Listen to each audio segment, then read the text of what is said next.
નામ પ્રિયંકા મનીષ બગડા છે। હું 7 વર્ષથી આ સોસાયટીમાં રહું છું અને કે મહેતા હોસ્પિટલ છે ત્યાં હું નોકરી કરું છું। હવે અહીંયા 7 વર્ષથી રહું છું। હું જોઉં છું કે દર ચોમાસું આવે ત્યારે આ પરિસ્થિતિ અમારે ઊભી નૂભી હોય છે। સરકારને વારંવાર જાણ કરવા છતાં, નગરપાલિકામાં વારંવાર જાણ કરવા છતાં કોઈ કાંઈ આ પ્રશ્નનો ઉકેલ લાવતું નથી, બરાબર। અને અમારે ડેઈલી સવારે મારા છોકરાને અને મારે હોસ્પિટલે જવાનું હોય છે અને એને સ્કૂલે મૂકવા જવાનું હોય છે, ત્યારે અમારે હાથમાં ચપ્પલ લઈને ગારામાં ખૂંદવો પડે છે અને અમારે બહાર રસ્તા સુધી ચપ્પલ હાથમાં લઈને જવું પડે છે।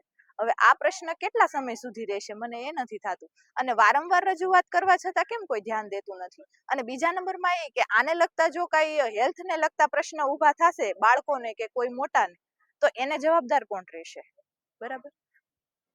મારું નામ મકવાણા દર્શિતા છે। હું સનરાઈઝ હાઈસ્કૂલની અંદર નોકરી કરું છું અને છેલ્લા 7 વર્ષથી હું અહીંયા વસવાટ કરું છું અને દર આપણે વરસાદમાં આ જ પરિસ્થિતિના હાલાકીનો સામનો કરવો પડે।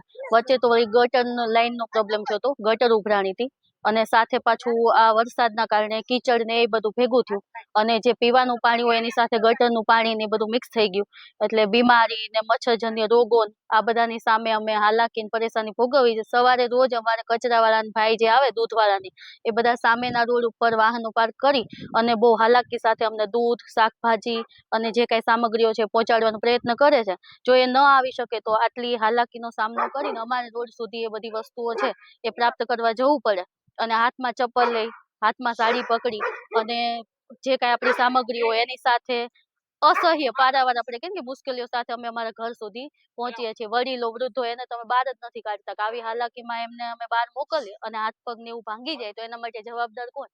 ઘણી વખત રજૂઆત કરી, 2 થી 5 વખત અમે અરજી કરવા ગયા, સામૂહિક અમે બધી બહેનો છે ત્યાં રજૂઆત કરવા ગયા। હમણાં જ અમે છેલ્લે અઠવાડિયા પહેલા કસવાલા ભાઈની જે ઓફિસ છે ભાજપની કાર્યાલય, ત્યાં અમે રજૂઆત કરવા ગયા હતા તો અમારા રોડના જે કોન્ટ્રાક્ટર છે એ કસવાલા ભાઈની સાથે જ બેઠા હતા।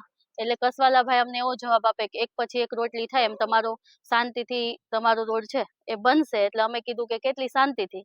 એટલે એ ભાઈ કહે છે કે ભાઈ રાહ તો જોવી પડે, પણ હવે અહીંયા આવીને એમના કોઈ પ્રતિનિધિ આ હાલાકી જોવે અને કંઈક એક્શન લે એવી અમારી રજૂઆત છે સરકારને। અને તમે મીડિયાવાળા છો ત્યાં સુધી એ અમારો અવાજ છે પહોંચાડો અને આ રોડ છે બને ઝડપથી એવી કોઈ પ્રયત્ન કરો અથવા તો અમને ટાઇલ્સ નખાવી દે, કંઈક વૈકલ્પિક વ્યવસ્થા કરે અમારે ચાલવા માટેની। આ બાળકો હેરાન થાય છે, વિદ્યાર્થીઓ બધા, એનું કંઈક જોવે સરકાર એવી અમારી નમ્ર વિનંતી છે સરકારને।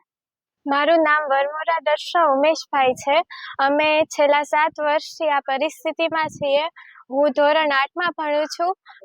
ચોમાસામાં મારા હાથમાં બૂટ હોય છે અને અમે ચપ્પલ પહેર્યા હોય છે। મારા મમ્મી લોકો કે જે કોઈ પણ સાથે હોય એ લોકોને પાણી ભરીને રોડ સુધી જવું પડે છે।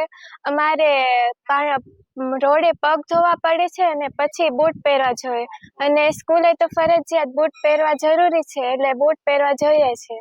આ છેલ્લા 7 વર્ષથી આ પરિસ્થિતિમાં અમે છીએ। મારું નામ હેલૈયાતવાની સંદીપભાઈ છે અને હું ધોરણ 6માં ભણી રહ્યો છું। આ વાત છે દર ચોમાસામાં રહે છે। અહીંયા અમારે સ્કૂલે જવું હોય તો અમારે અહીંયા દરરોજ બૂટ હાથમાં લઈને ત્યાં સુધી જવું પડે છે અને ઘણી વખત તો અમે અહીંયા પડેલાય છીએ અને અહીંયા અમે જ્યારે ક્યારેક બહાર નીકળતા હોઈએ તો અહીંયા ઘણી વખત અમારે ધ્યાન રાખવું પડે છે। અમારે ટ્યુશન ક્લાસીસ જવું હોય, સ્કૂલે જવું હોય તો બહુ જ તકલીફનો સામનો કરવો પડે છે। મારી તંત્રને હાથ જોડીને એ જ વિનંતી છે કે આ બધું સર જલ્દીથી અહીંયા રોડ આપી દે।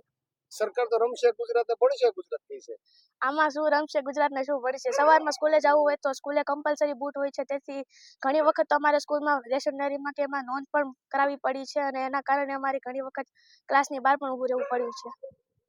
બુદ્ધવિહાર સોસાયટી જે મહુવા રોડ ઉપર ખેતરાળ જમીનની અંદર હમણાં નવી સોસાયટી છે અને એ સોસાયટીમાં પેલા ગટરનો જે પ્રશ્ન હતો એ ગટરનો પ્રશ્ન સોલ્વ કરવા માટે ત્યાં ગટરનું કામ કર્યું।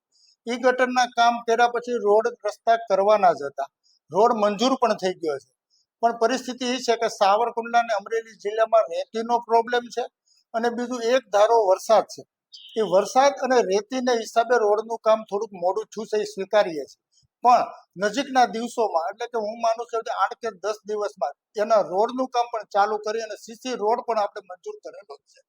પણ આ રેતી અને વરસાદના હિસાબે થોડુંક મોડું થયું છે, લેટ થયું છે, એ આપણે સ્વીકારીએ છીએ, પણ હમણાં થોડાક દિવસમાં જ આપણે રોડ ને રસ્તા અહીંયા બનાવી આપીએ છીએ।